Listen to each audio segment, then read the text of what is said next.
Welcome to Dave and Dharmesh Demystify, a FinTech Futures podcast, helping make sense of the world of FinTech and digital finance. Please sit back and listen as the two Ds take a subject and discuss it to make it clearer and easier to understand. Demystify.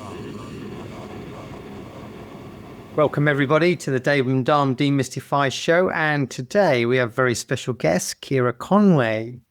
We're not going to demystify anything apart from the whole of the universe and what's going on at the moment, but small topic to cover in about 30 minutes. But Ciara, before we start, would you like to introduce yourself?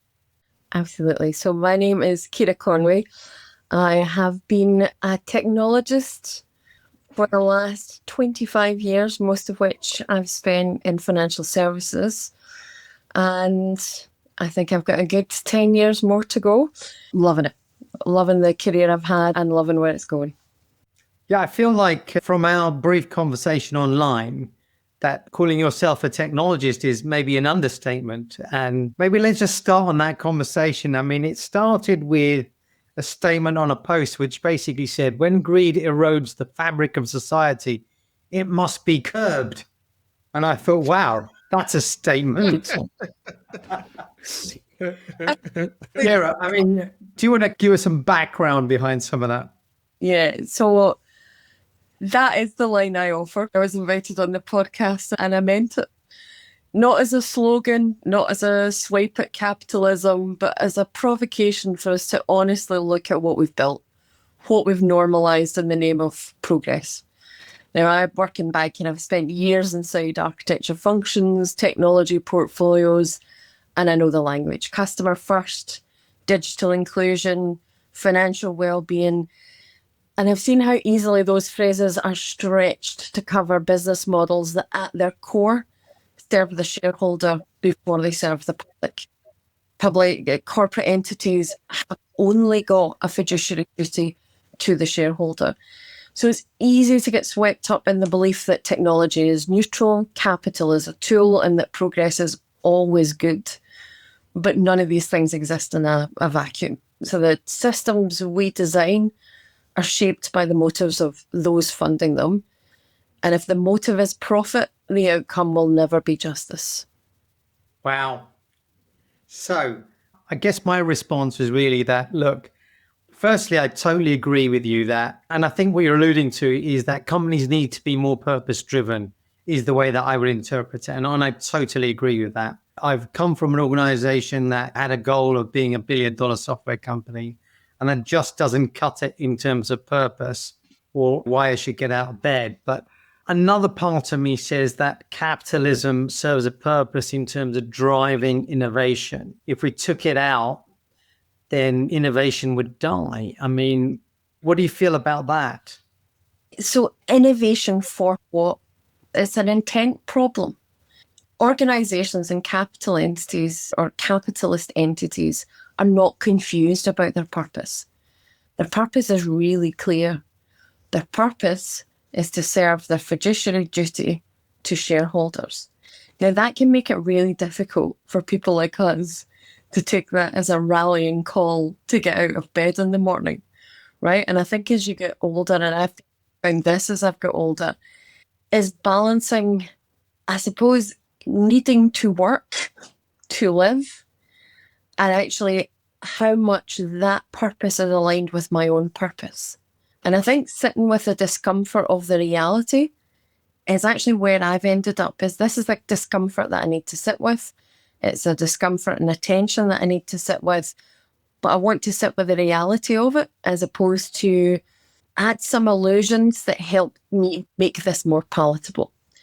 So banks and fintechs exist to generate returns. I think there are secondary goals around innovation, financial health, digital literacy, but the aims are subordinate to margin. And I suppose, how do we address that? So how do we look at innovation within fintechs, within the financial sector, and how do we address what its purpose is? And I don't think we can really do that without looking of the structure of the entity that created it. So there's a really good example. I think it's called Copenhagen, which is in Copenhagen, and it's a massive project to design new homes that are self-powering. It's incredible. Now, it's a commercial entity. It's a commercial entity who built it, but the government created the right social conditions for that to happen. They have an uncompromising net zero agenda. So I'm not saying we can't innovate. I'm not saying we shouldn't have capital generating organisations, but are we doing it within the right framework? And are we doing it in a way that genuinely promotes societal good? Don't know. Gosh, I sort of wonder what I've wandered into today. I was expecting to talk about the architecture of Tesco Bank. But no, I'm kind of amazing because I think now is the time to be having this discussion, because I just did a post on a book I'd read, which was written in the 1950s by Kurt Vonnegut about the automata or the computers taking over society. And you kind of feel if we don't address this now, then the danger is that what you're talking about, that kind of capitalist agenda and the margin agenda and the word efficiency, which keeps cropping up. Like, you can't read a bloody post about AI without people talking about efficiency. What does efficiency mean? Probably means less people in work. If we don't address it now, then gosh, what will happen could be just sort of so detrimental to us all, couldn't it? That's the thing. One of the stories that stuck with me is the discovery of insulin. So back in 1921, Banting and Best first isolated the hormone, chose not to profit from it, sold a patent for $1, and believed that nobody should hold the rights to a life-saving treatment. In the decades that have followed, particularly in the States, insulin has become one of the most profitable and least accessible drugs on the market. So through incremental reformulations, patent games, market control, prices have been driven up to hundreds of dollars a vial. There are now people travelling to Canada to try and access it. It has become life and death. Now, it's not because the product has changed, it's because the pricing logic did.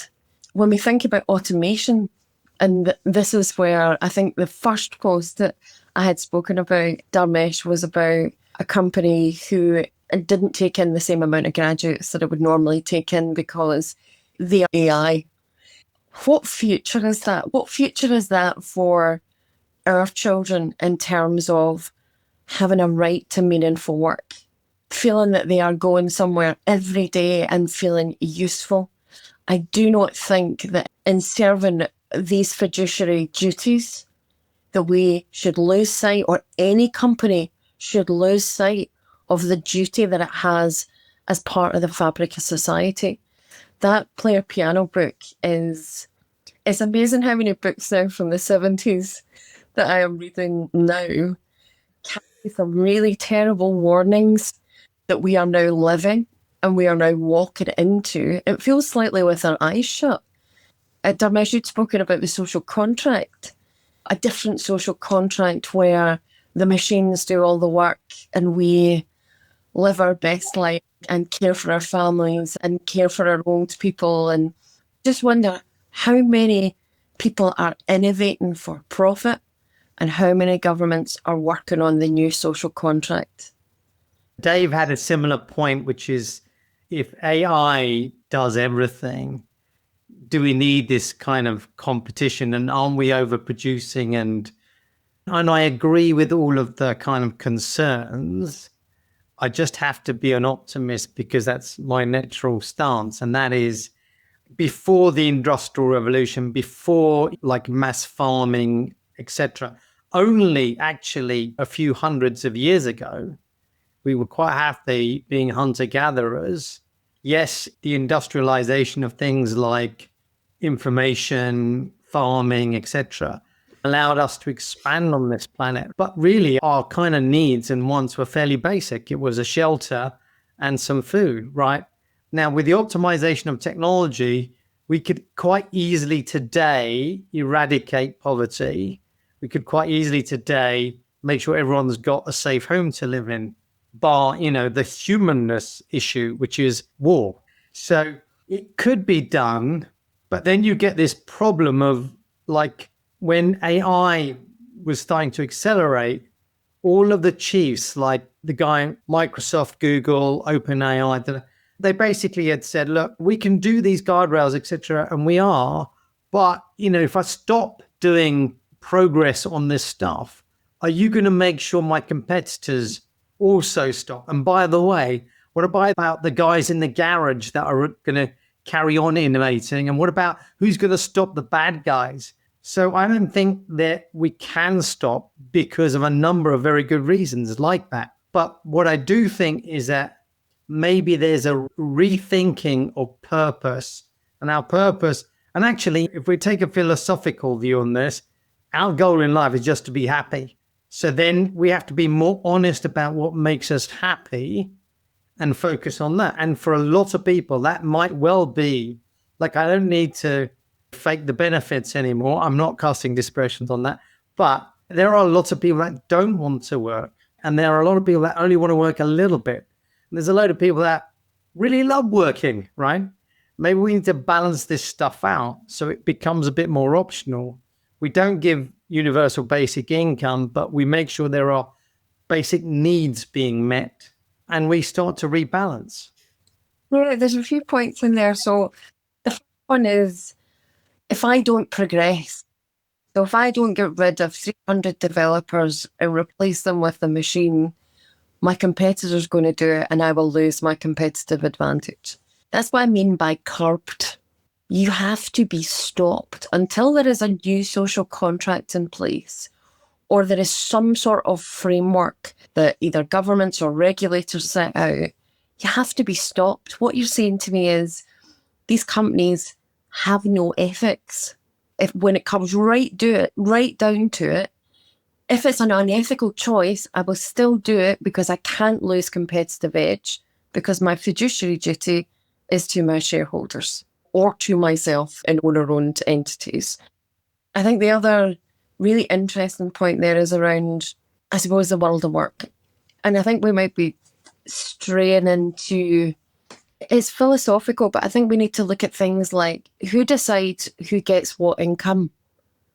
So if we're talking about a new social contract, right, I cannot see a government anywhere in the world who is looking at how AI or how innovation can make us happy people who don't work but receive an income. Who distributes that? I mean, we're now walking with our eyes shut into something that feels very like communism. Governments are corrupt. Governments are corrupt the world over.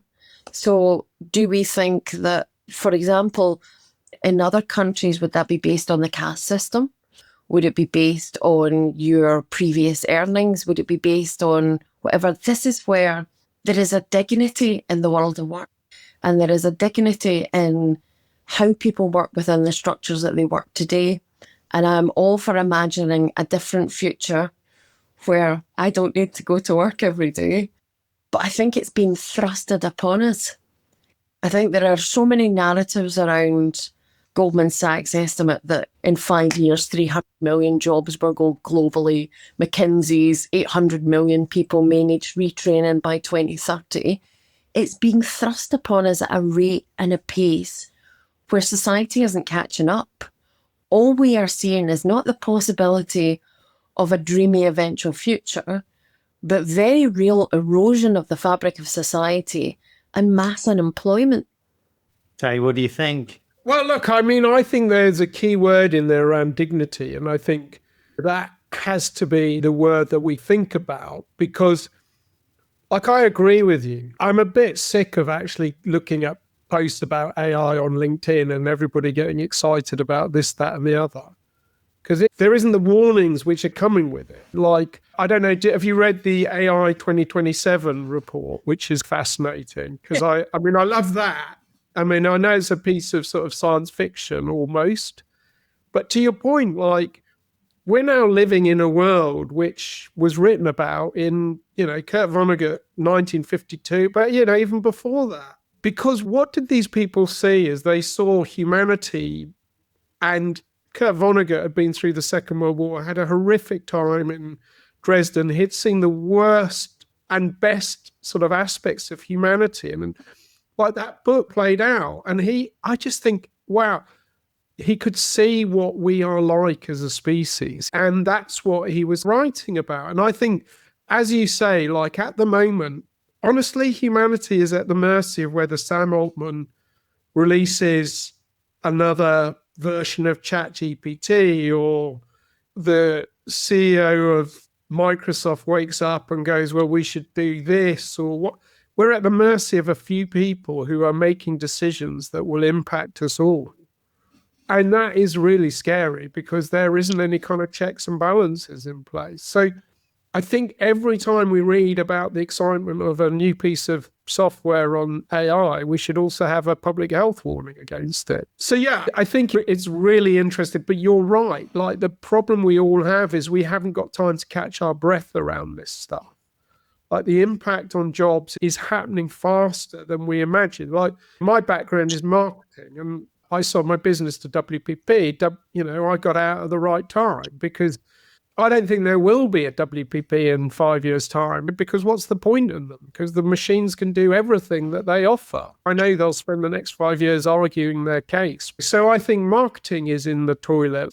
Accountancy, the legal, all of these things are heading for the door from a kind of job, and coding, like, I don't know because I'm not a coder, but from what I understand, these machines are getting better and better at coding. So at some point, someone will go in a bank, do we need all of these developers? No, because we've got machines which can do all of this stuff better. So I think it's a troubling time.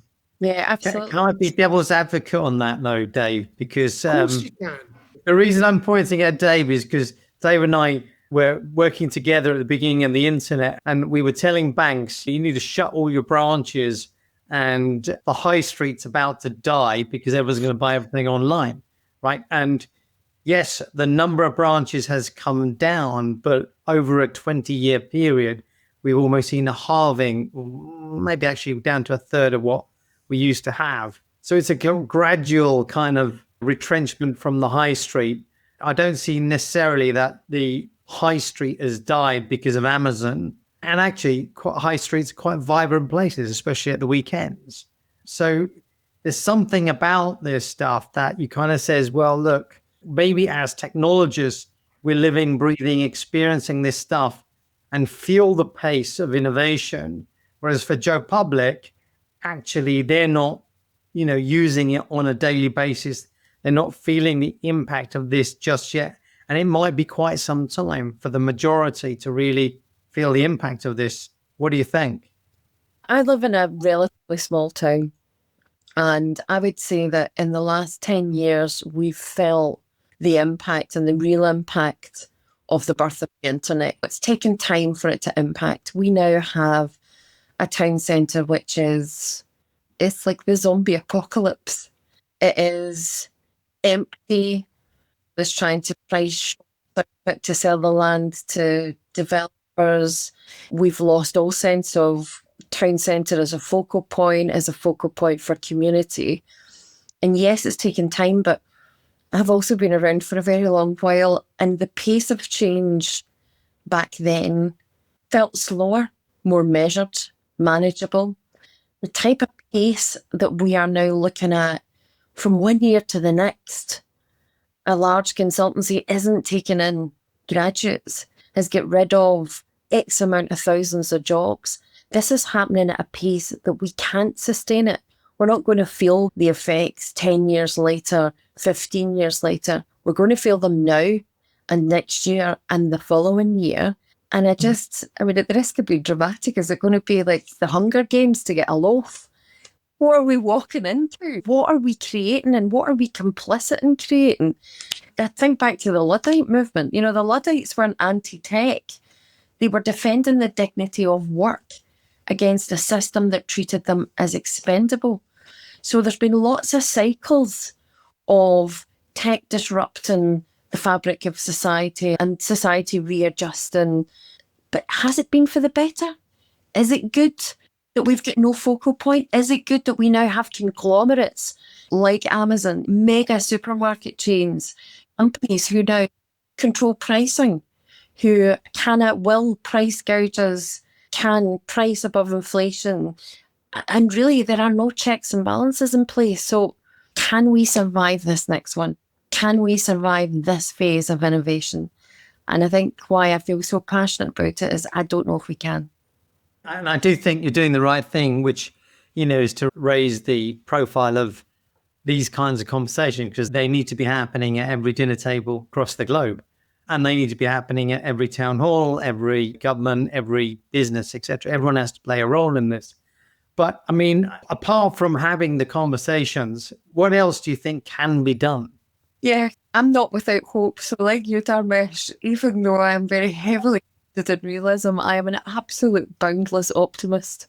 Not because I think current institutions will suddenly reform, because I believe people are noticing the gap between the story they're being given and the reality. I believe we'll eventually demand systems, and I think the generation coming behind us has had enough. They are seeing this with fresh eyes and demanding more. I think we'll see and demand systems that reflect our values, not just our appetites. We'll look again at what we fund, who we reward, what we measure. And maybe it starts small. Maybe we start by embedding ethics into every boardroom.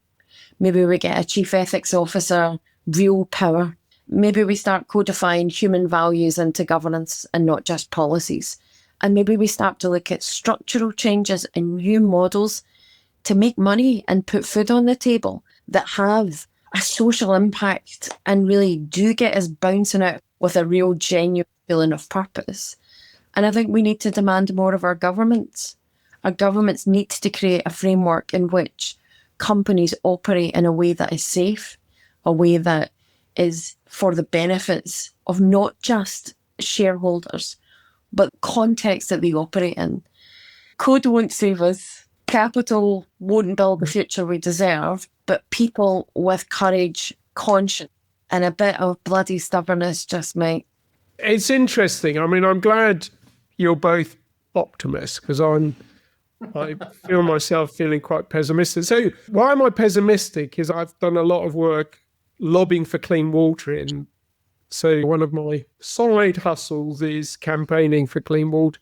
There's an industry which basically was left to run riot by lack of regulation, lack of structure. The net impact, 72 billion, I think, offshored in dividends, which could have gone into infrastructure. Scarily, there's 3 million households in the UK now which are at risk of water poverty. So there's 3 million households which are in danger of not being able to pay their water bills. So when I hear that these water companies are being rescued and the size of the amount of the bill that goes on interest payments for money that they shouldn't have borrowed to offshore. So just a complete abdication of kind of responsibility. And I think that, for me, has painted a picture of what happens if you don't regulate. And the problem is the UK won't regulate AI. Why? Because they can't. Because if they do, they will become anti-competitive to other countries. So we're in this Reservoir Dogs moment with everyone, countries have got guns out pointing at each other, sort of metaphorically and actually as well. But corporations as well, it's a brave move if you're a corporate who suddenly goes let's put some more ethics into this and slow down it. So I guess my point is one of how do you jump? Everybody's got to jump off at the same moment, isn't it? Otherwise, the human instinct to win or whatever it is will just cause problems here. And it only takes one group of machines to lead the way in terms of the way it does things to result in all the things we're talking about.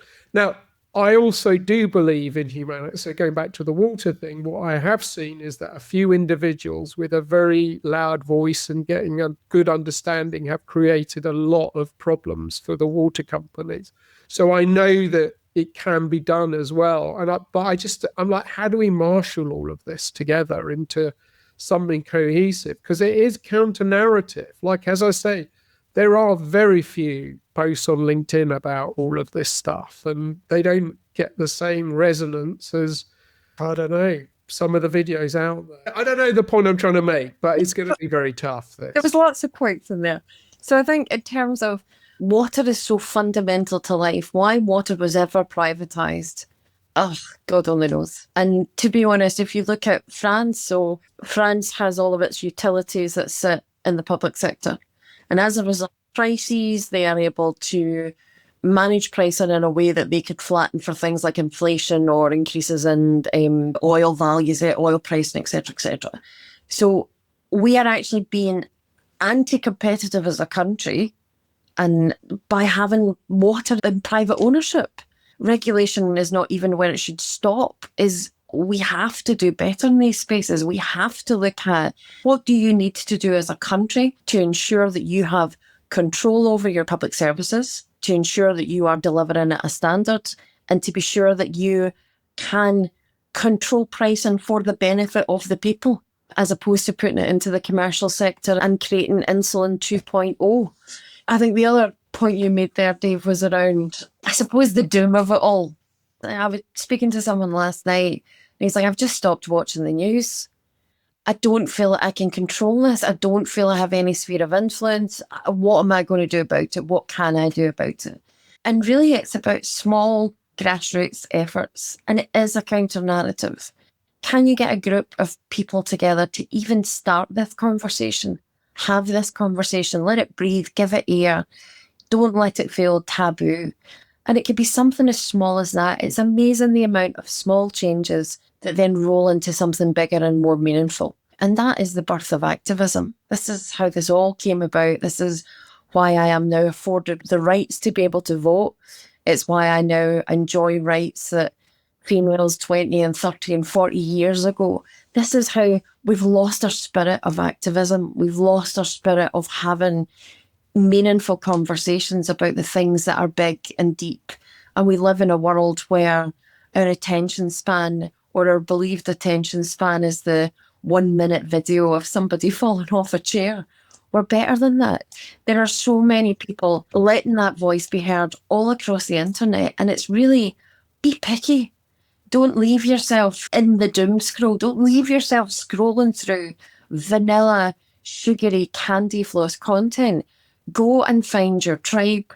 Go and find people on Medium, on Reddit, on whatever platform is your platform of choice, and start a conversation. Make social media your world as opposed to the world of how much can I sell you for as quickly as I possibly can. Let's not be a slave to it. Let's use it to empower ourselves to have this conversation. I think that's really excellent. I mean, the other thing I'm thinking is we should, because we go to quite a few conferences, as I'm sure you do, we should start insisting that if people put on conferences and they talk about AI, there should be at least one talk about the impacts of AI on society. So, Dharmesh, we should talk to our friends at Informa and say, why don't you do this? Because we need the counter, as you say, like start with a small counter argument.